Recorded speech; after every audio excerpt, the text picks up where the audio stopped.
Thank you, Madam Chair. And frankly, I disagree with the premise of this hearing. It's not because I disagree with holding folks accountable. Actually, rather, that's the opposite. In fact, I think this committee has done woefully little over the past few years to hold agencies and those industries we oversee accountable. I disagree with this hearing because it's theater, not oversight. The majority has had 2 years to do its job of oversight, and they've failed miserably. Now that we're just over a month away from the midterms, they're posturing. Democrats first held this hearing back in 2019 in search of a headline.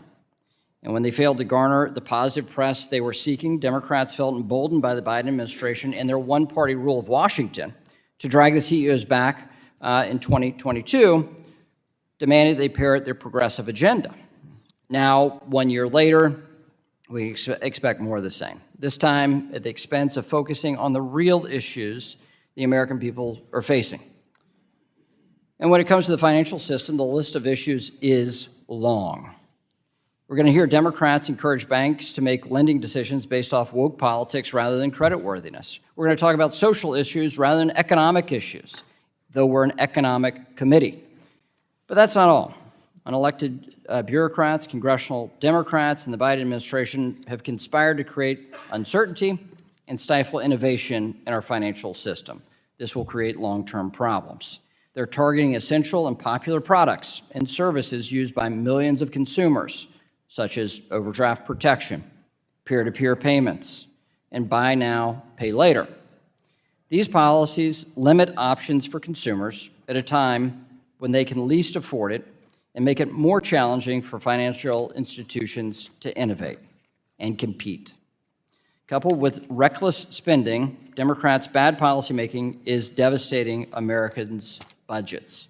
The price of gas is still higher today than it was a year ago, and that threatens to spike again this winter. Groceries are more expensive, up more than 13% from this time last year. Biden's inflation continues to clobber American families.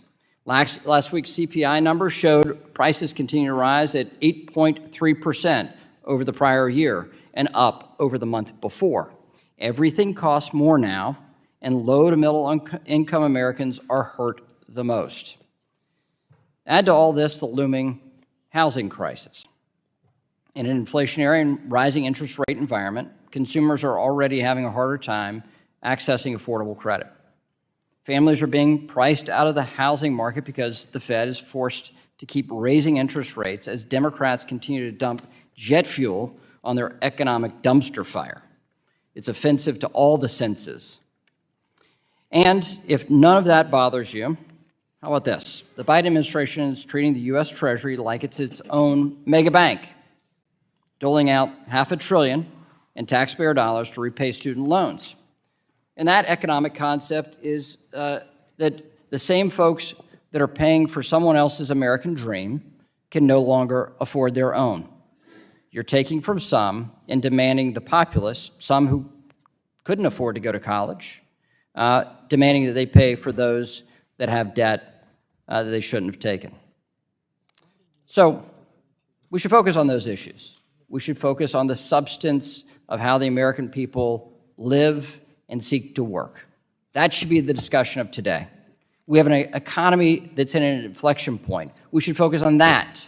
We should talk about the regulatory challenges of giving consumers the options that they want and demand. That should be the focus of this hearing if we're going to even have a hearing like this. And then we should be about the substance of making people's lives better by reducing regulatory barriers that make products more expensive and make life harder for average Americans. My colleagues have instead called on large bank CEOs to publicly pressure them to promote divisive partisan priorities. We'll hear a lot of that. In fact, you might hear from both sides, by the way, where we are a month before the election. Instead of focusing on what your institutions do best, providing capital and serving customers, you're here. It's a shame, it's theater, and it offers zero solutions to millions of Americans who are bearing the financial brunt of the Democrats' virtue signaling. I yield back.